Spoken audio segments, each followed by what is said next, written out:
Hi, everyone. We're going to get started in just a minute and let a few other people trickle in. As we do, I just wanted to introduce the Ruth Arts team, who are all broadcasting live from Walker's Point, Wisconsin, Milwaukee. Um, we have Zola, Heidi, Rachel, Kim, Symphony, and Sarah here as part of the Ruth Arts team. And I think we'll get started. Zola, is that okay? Great. Yep. Great. We'd like to welcome everyone here to our first ever live info session. We're so pleased that it's on the occasion of the only open call that Ruth Arts offers, specifically because it's for Wisconsin. This session will be just a short half hour. Zola will run through some of the parameters and the criteria of the grant itself. We've received some questions since the grant itself opened, and we're going to run through some of the questions and leave some time for your questions as well. If we don't get to your questions, please don't worry about that.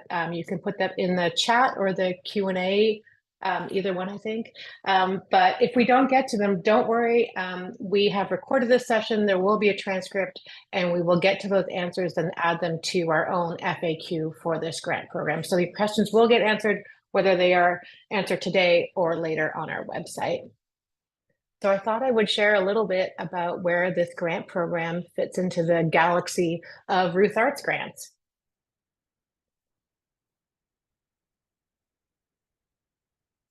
Ruth Arts started in 2022 from the generous bequest of Ruth DeYoung Kohler II, who was my boss while I served as the senior curator at the John Marco Kohler Art Center. Since then, we have honored her legacy by exploring new possibilities for our field of arts philanthropy. We have remained artist-driven and people-centric. This grant really fits into those parameters as well. We launched, for those of you who may remember, in 2022 with our Artist Choice. It was our now annual program, but it did underscore our importance of listening to artists first. We believe in the way that they think and the way that they can show us another way of understanding our world. And since that Artist Choice, and every year with Artist Choice, we reframe and build our grant programs. And since the first Artist Choice, we have launched 10 distinct grant programs. What does that look like? 42 states across the country. Last fiscal year, we distributed $14.1 million across the country. 216 organizations have been supported. You can see here, these are our grant programs and our initiatives. And you can see that what we care about is being specific, but we also care about changing the game in any way possible in the support of new ways of understanding art making, new ways of understanding the communities that we live in. And the Wisconsin Special Projects Grant really fits into that ecosystem of understanding where you are and where you want to head. This is the only grant program, as I said, that is an open call. It is also the only project grant that we offer. Everything else is a general operating grant. And so we thought this info session would be a good occasion to really share what that means in terms of special and also in terms of project. So I'd like to hand this off to my colleague Zola, who has been leading the design of this program as well as the administration. And then after Zola does a little bit of an orientation of the program, we'll have some questions. Zola, over to you. Thanks, Karen. Yeah, like Karen mentioned, this program is really special to us for all the unique ways that Karen mentioned, being our only project-based open call style grant program. We thought it was fitting that we would launch in Wisconsin, home of Ruth, who we honor through this, but also our home. We care a lot about this region and think that this is a really exciting opportunity to promote some really innovative ideas that we know are here. So this grant program awards funding to small and mid-sized nonprofit visual arts, performing arts, and arts education organizations situated in what we know as Wisconsin. By small and mid-size, I'll call out that that means that the annual operating budget must be below $2 million. We believe that some smaller spaces are really doing some exciting things, and we want to be able to promote that here. Some of the program priorities I've listed here, I also recommend. I know many of you have already reviewed our website, but you could dive a little bit deeper into each of those priorities there. But just to speak a bit about some of these, we really want this program to promote equitable partnerships. Like Karen mentioned, Ruth Arts was formed with the artist at heart and with creativity and humanity at our center of our values. So we want to make sure that we're promoting this through this grant program as well by promoting equitable partnerships. That might mean an artist-centered approach, maybe an artist is at the forefront of your project, but we want to make sure that the collaboration is equitable and fair and everybody's getting compensated appropriately. We also will prioritize cultural sustainability. We know that there's a lot of exciting things that can happen here in Wisconsin, and we want to make sure that this is sustainable for the communities the project seeks to serve, and in this region specifically.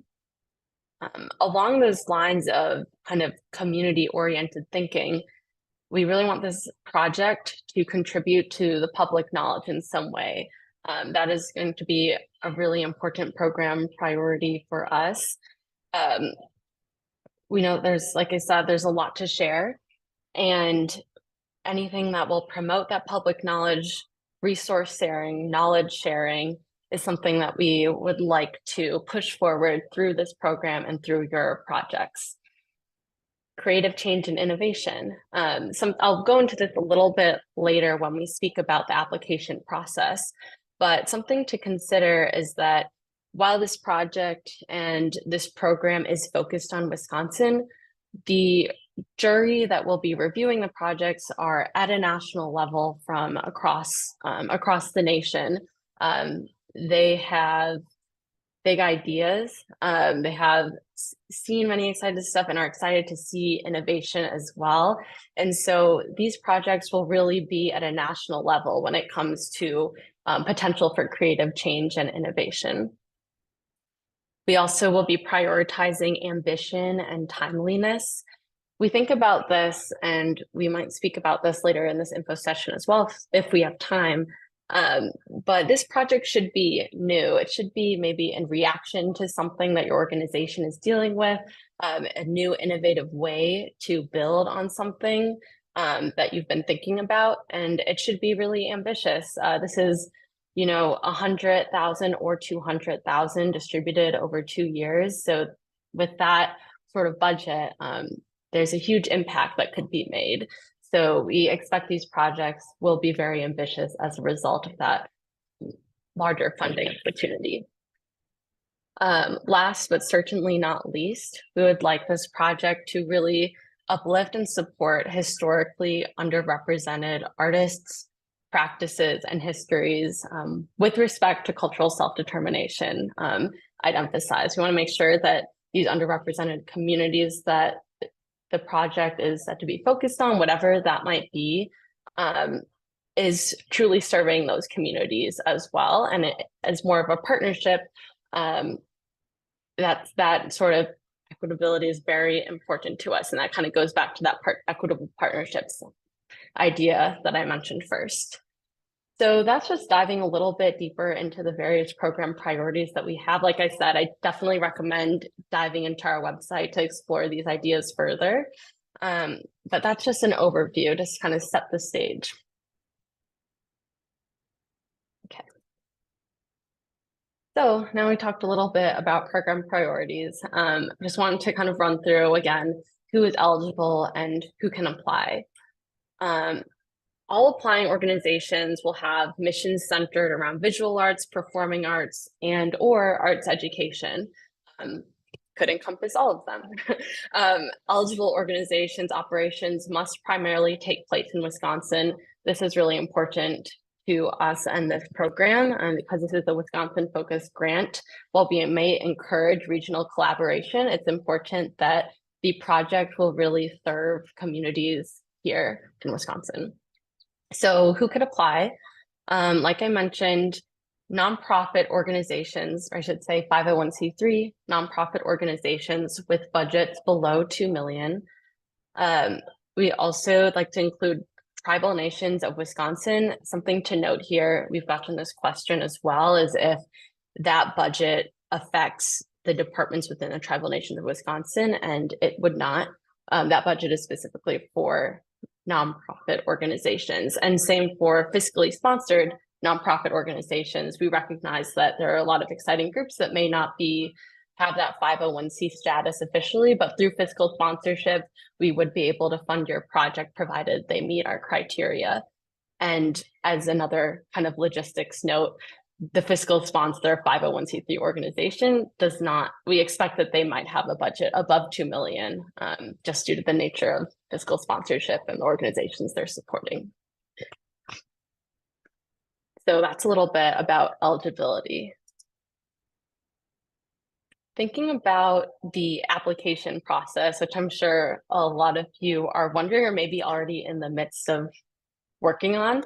The application's open October 23rd and will be open until January 23rd, 2024. Something I'll note is that we wanted to kind of give a really long period of time for applicants to think about their project, develop it, and really put their best foot forward with this application. For those of you that have looked at it, you'll know that it's actually not ridiculously long or anything like that. We want to make sure it's accessible. But we did want to give that time to really give the time and space for thoughtfulness and care in thinking about your project. We know that that reflection process is really important, and it's important to us too. So this is just kind of running through the timeline. As you can see, we have our info session today. Applications closed January 23rd. Something like I mentioned a little bit earlier, we will have a juried review process for this grant. Jurors will evaluate applications and make their recommendations to staff throughout February and March of 2024. So they will definitely also be taking a good amount of time to thoughtfully review your applications. And then we expect in late April of 2024, we'll be ready to announce publicly the grant recipients. Just to dive a little bit deeper into what the review process looks like, or should I say who will be reviewing, there will be a panel of 8 distinguished jurists from across the United States. So like I mentioned, these projects will be ambitious and will be evaluated kind of on that big picture national level, which is really exciting, in my opinion. And of course, there's final approval granted by Ruth Arts. But this jury will be composed of those that have a sort of expertise in this in their own practices that we would like to bring that knowledge to this grant and to this review process. So the jury will be composed of scholars, educators, artists, curators, and community organizers. And many of them are all of these things and more, I would say, with perspectives that are especially suited for this program. That is all to say that their identities will remain confidential until the end of our fiscal year in summer of 2024, when we will announce the jurors' identities along with any other readers from our other programs. So they will remain confidential until then. I wanted to speak a little bit about the evaluation process for special projects.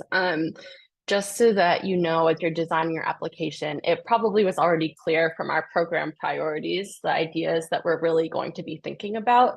But I wanted to just outline the specific scoring categories that will be used. I think that this will be a useful tool for you as you develop your application.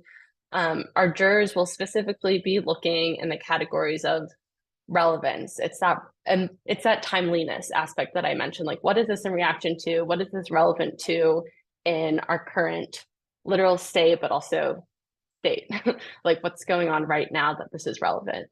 They will also be looking at the categories of partnerships and collaborations. Are those equitable? Are those exciting? Cultural sustainability, like I mentioned earlier as well. The uplifting of historically underrepresented parties with that respect to cultural determination, like how is that respect shown? And is that uplifting really true, a genuine collaboration and partnership? Public knowledge contribution, and of course, artistic advancement for this region. And I'd say not even this region, but artistic advancement anywhere. Okay, so that was just, I know we kind of zoomed through that, but I just wanted to make sure that we had enough room for questions. Many of you sent in some questions in advance that we'd like to address, or we've noticed that we've gotten many again and again that we'd like to make sure that we share the answers out. So feel free to type in your questions in the Q&A section. Like Karen mentioned earlier, we may not be able to get to everything today because of the timing. However, we can definitely make sure that your question gets answered, and we'll be sharing these on our website as a resource as well.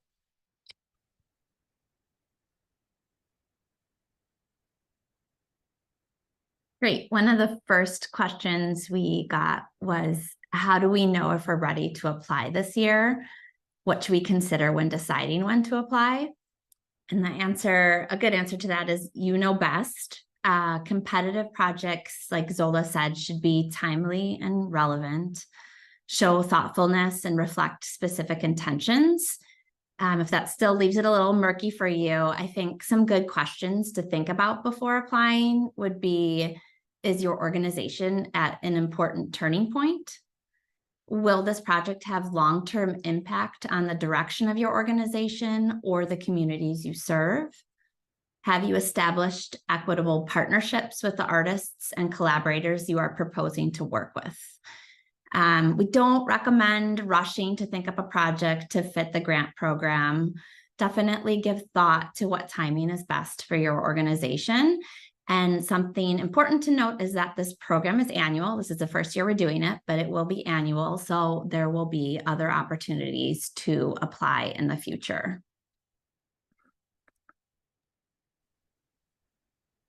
Thanks, Heidi. Another question that we get is about that $2 million operating budget.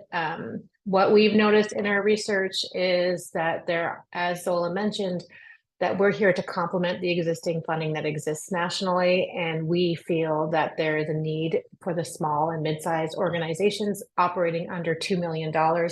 There is an aspect in the application process in which you have to upload a budget, and it is a way that you can add notes to it if you need to. We ask that you submit your board approved operating budget if you can, or at least a dated, signed, approved budget that you can as well. But there is room for supporting documents.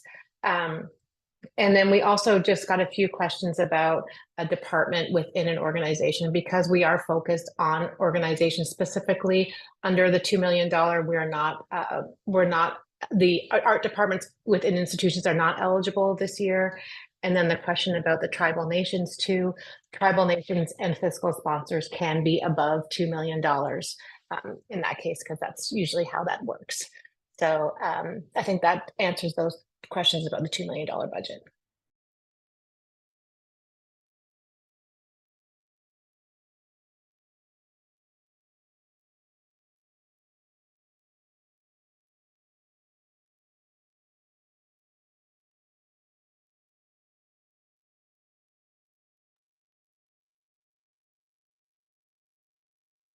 I think we also got a question, what makes a strong application? How can I stand out? Thank you for asking this question. I think the word special can mean many things to many different people, but I also understand that we're anticipating a lot of applications for this program, and we think it will be a very competitive process. So it is really important to put your best foot forward.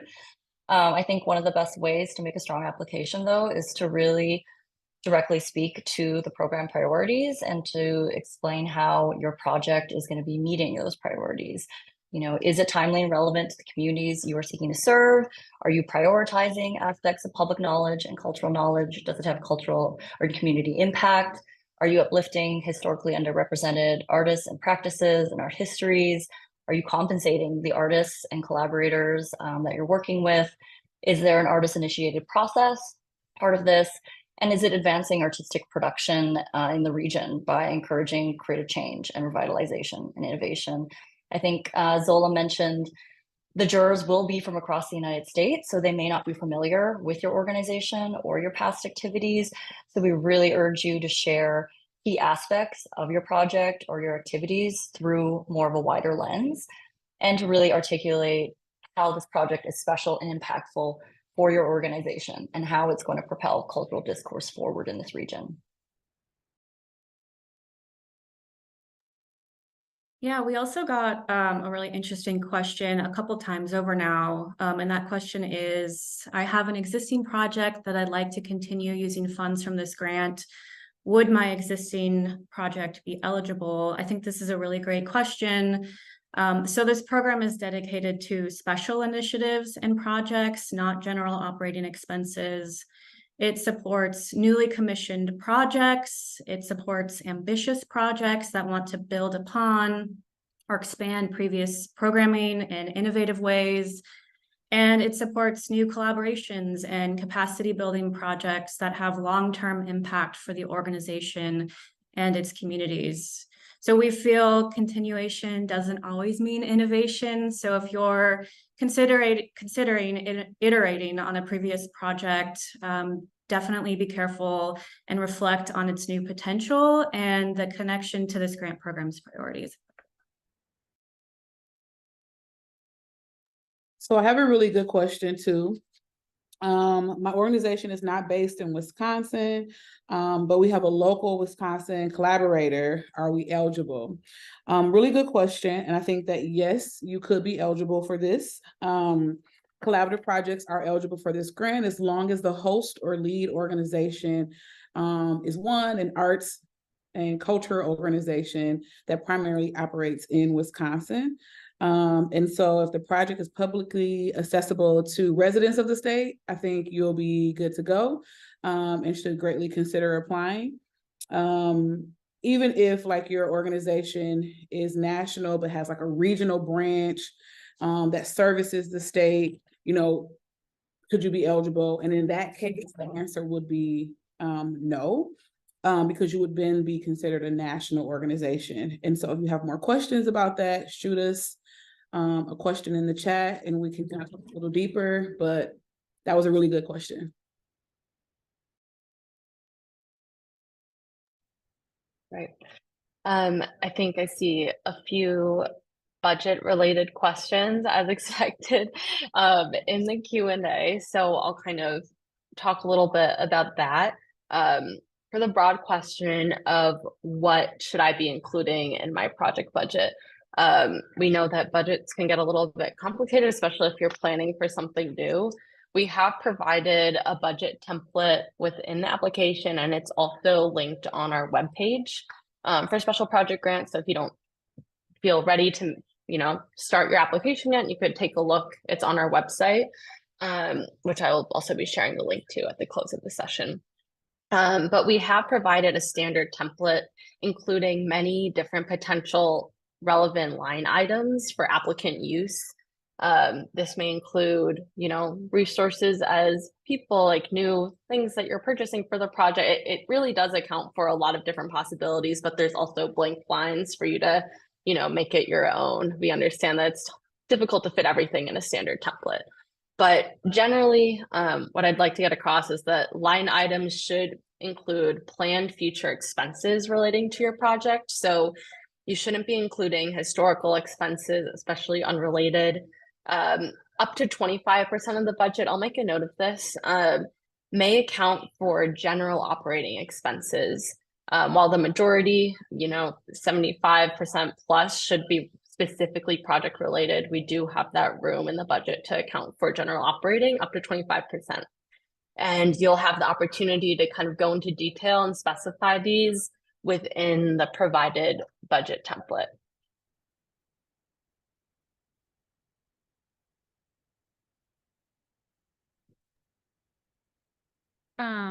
Okay, so this one is an easy one. How many organizations will be awarded this year? The program will award up to 10 organizations. And because the program is quite competitive, we're really strongly encouraging all applicants to really thoroughly review all the application materials and the frequently asked questions that will be updated after this session, to determine if your project is ambitious and competitive, and if the timing is right for your organization. It's true. And I'll also make just like a note jumping off of that. It's a great question that you shared the answer to, Sarah. I think something to remember is that this program will be offered annually. So if you have maybe a longer term project, you're like, I have the seeds of an idea and we will be ready, but not yet. You will have the opportunity to apply provided you meet the eligibility requirements next year as well, year after. We plan for this to be an annual program. So again, like just emphasizing, don't feel the need to rush an application within the next couple of months if you're not ready. Zola, a question I'm seeing pop up in the chat, if you can answer, is if we are willing to review applications in advance, whether foundation representatives review in advance of the jury. Yeah, I'd say that that's not something that that Ruth Arts is planning to do. We do really trust our jurors, and they have quite like the perspective that we're looking for to bring to this review process. We also recognize that we're so excited to do something for Wisconsin, but we also are here. So we really feel like it would be in everybody's best interest for the jurors to really have that look.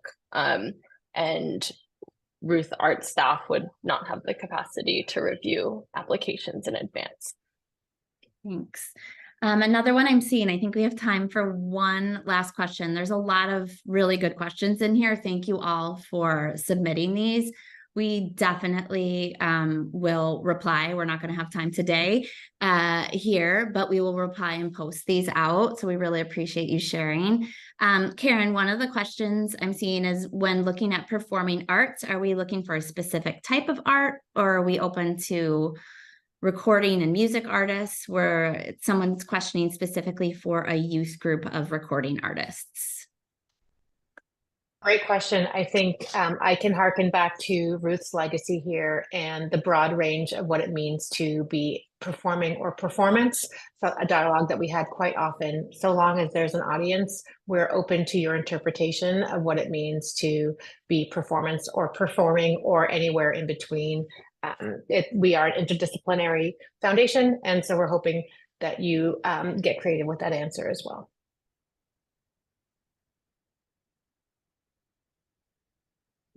I realize that now we're at the half-hour mark. So in respect of everybody's time, like Heidi mentioned, we'll definitely be sharing answers to your questions on our website as well. But I just wanted to quickly take a moment to discuss next steps to expect. Like I mentioned, info session will be published. Realistically, with the holiday weekend, this will be early December on our website. I will drop that link as well into the chat. I feel like that's a great kind of resource to continue referring back to. We update it regularly with FAQs, so we recommend going back to that as you're developing your application. Applications are due at 11:59 p.m. Central Time, January 23rd. So you still got some time, but just keep that date in mind. And then we'll have the jury review and then the public announcement. So that's all to say. Thank you so much, everybody, for your time today, taking the time out of your day to learn more about this program. We hope that this was helpful. And we will be posting the recording, transcript, questions on our website following this. you have anything else to add, Karen or team? No, I thank you, Zola, for managing this program. I know there's a lot of questions in the chat. We do see them, and we will do our best to answer them.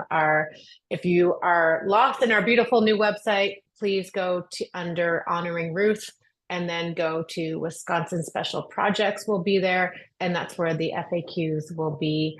And then for any other questions, Zola, what email would you suggest they send it to? Yeah, great point. You could direct your questions related to the grant to the email info@rutharts.org, and I'll type that in the chat as well.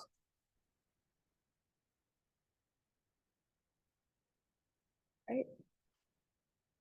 Okay, well, thank you, everybody. Have a great rest of your days and a wonderful long weekend if you're heading out. We look forward to welcoming your applications. Thanks for coming today.